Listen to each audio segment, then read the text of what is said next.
The city once had a homicide rate of 381 per 100,000 people. Today, travel influencers call it vibrant, affordable, and innovative. Medellín changed. The numbers prove it. But progress does not erase history, and lower homicide rates do not erase criminal networks. Before you book a flight or repeat the success story, you need the full picture.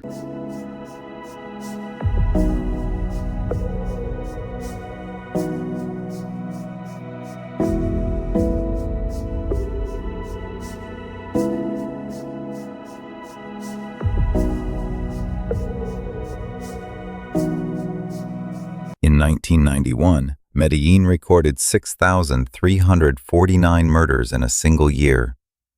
That equals more than 17 killings every day. At the same time, today, thousands of tourists walk through the same streets, taking photos and booking luxury Airbnbs.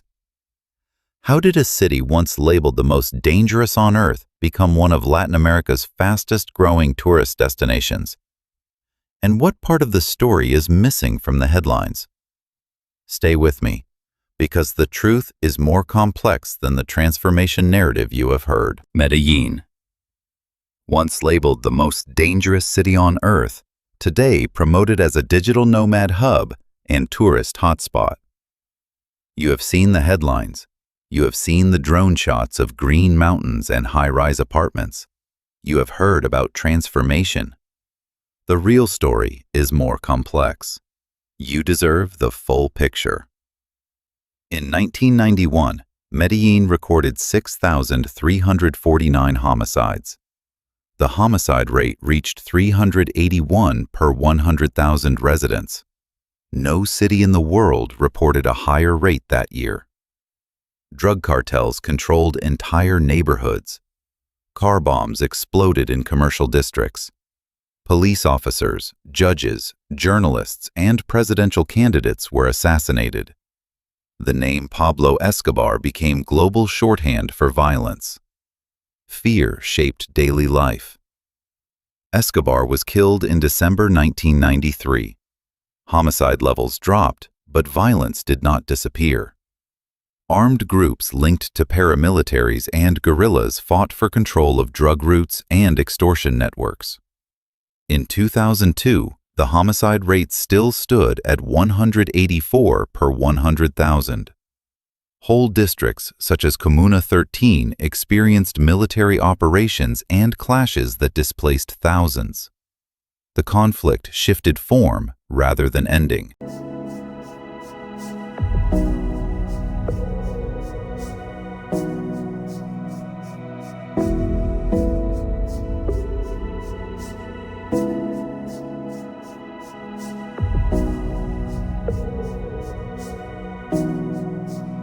Between 2003 and 2007, the city government launched major urban projects. Public investment focused on the poorest hillsides. The metro system expanded with cable cars connecting informal settlements to the city center. The first metro cable line opened in 2004. Travel time from Santo Domingo to downtown dropped from over an hour to around 30 minutes. Library parks, schools, and public spaces were built in neighborhoods long neglected by the state.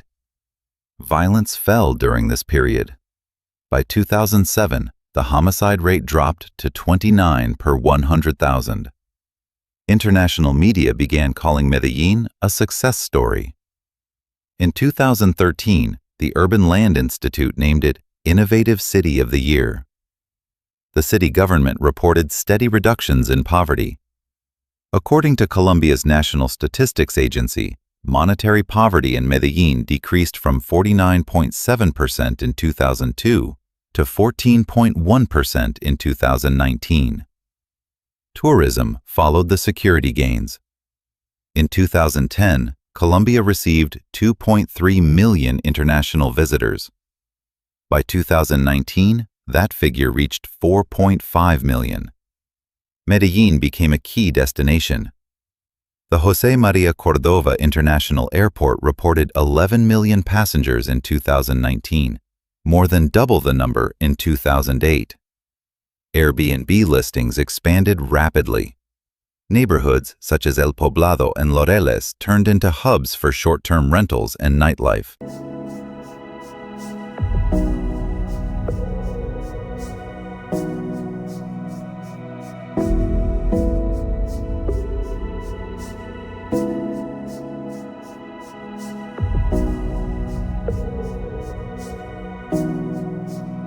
Digital nomads and remote workers arrived in large numbers after 2015. The Colombian government launched a digital nomad visa in 2022. Co-working spaces multiplied. Rental prices rose. According to local real estate data, average monthly rents in El Poblado increased by over 40% between 2018 and 2023. Long-term residents faced displacement. Protests against rising costs took place in 2023. Homicide rates did not follow a straight downward line. In 2009, violence surged again, reaching 94 per 100,000 due to conflict between criminal groups. In 2012, the rate fell to 52. By 2015, it reached 20 per 100,000, the lowest level in decades. In 2022, Medellín recorded 392 homicides, a rate of around 15 per 100,000. This figure remains lower than many large Latin American cities, yet organized crime networks still operate. Extortion, drug trafficking, and micro-trafficking persist in several districts. You need to understand how control works today. Large cartels no longer dominate headlines. Instead, smaller criminal structures coordinate under loose federations. They collect extortion from transport companies, shop owners, and informal vendors. Police estimate that thousands of businesses pay weekly fees. These groups avoid open warfare since high violence attracts national intervention. Lower homicide numbers do not equal absence of criminal governance. Tourism marketing highlights transformation tours. Comuna 13 is now one of the most visited areas in the city. Graffiti tours attract thousands each week. Local guides report steady income from visitors. Yet residents also report overcrowding and limited reinvestment into community services. A 2023 survey by local organizations found concerns about noise, informal vendors, and unequal distribution of tourism revenue. You should also look at inequality. Medellín's Gini coefficient stood at 0.496 in 2022, higher than the national average. Informal employment remains above 40%. Youth unemployment exceeds 15%. While tech startups and innovation districts receive investment, many households still depend on informal trade or low-wage service work.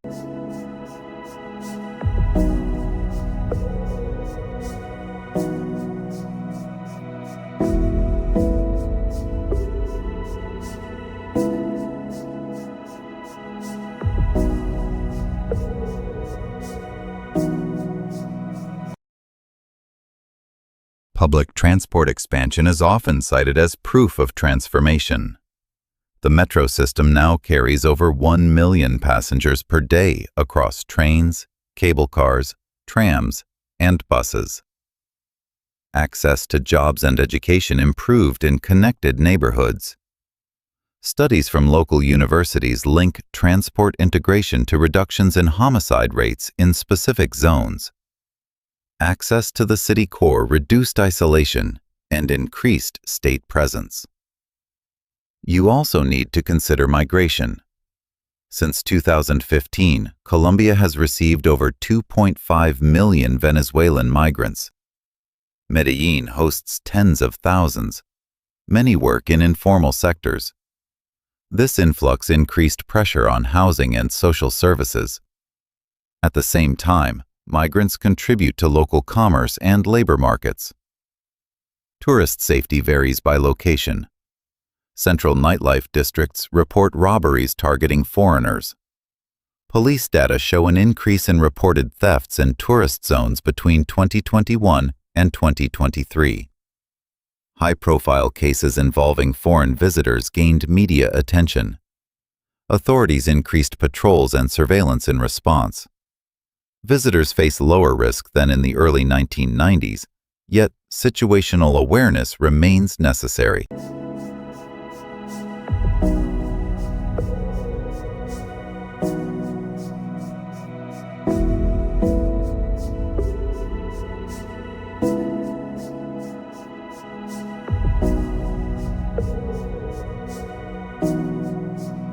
So is Medellín a success story? The homicide rate fell from 381 per 100,000 in 1991 to around 15 in 2022. Extreme violence linked to large-scale cartel warfare declined. Public infrastructure expanded. Poverty decreased over 2 decades. Tourism and foreign investment grew. At the same time, criminal networks adapted rather than disappearing. Inequality remains high. Housing costs strain residents. Informal work dominates large segments of the population. Tourism generates revenue, yet also fuels displacement and resentment. If you plan to visit, understand the context. Stay in established areas. Avoid isolated streets at night. Respect local communities. Do not treat neighborhoods shaped by conflict as entertainment backdrops. Learn about the history before taking photos. If you study urban policy, look beyond headlines.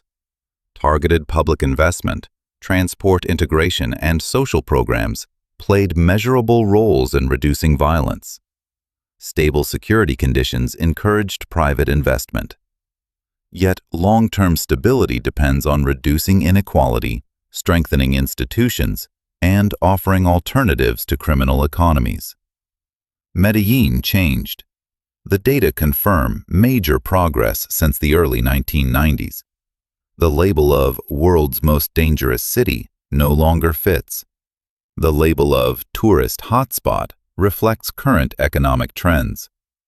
Both descriptions capture parts of the truth. Neither captures the whole. You should hold both realities at once. A city shaped by trauma and resilience. A city attracting visitors and investors. A city still managing structural problems tied to organized crime and inequality. When you look at Medellín, look past slogans. Look at the numbers. Look at the people living there today.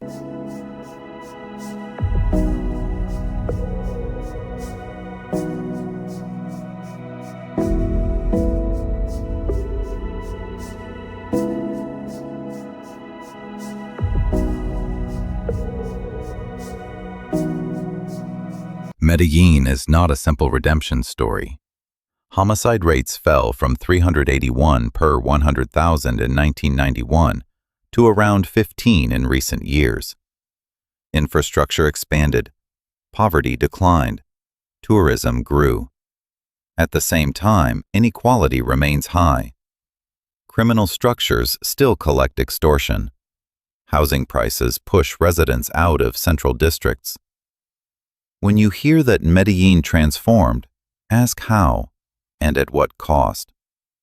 When you see travel content, remember the numbers behind the skyline. Cities do not change through slogans. They change through policy, enforcement, investment, and social pressure over decades. If you found this breakdown useful, share it with someone who talks about urban transformation without checking the data. Conversations improve when facts lead.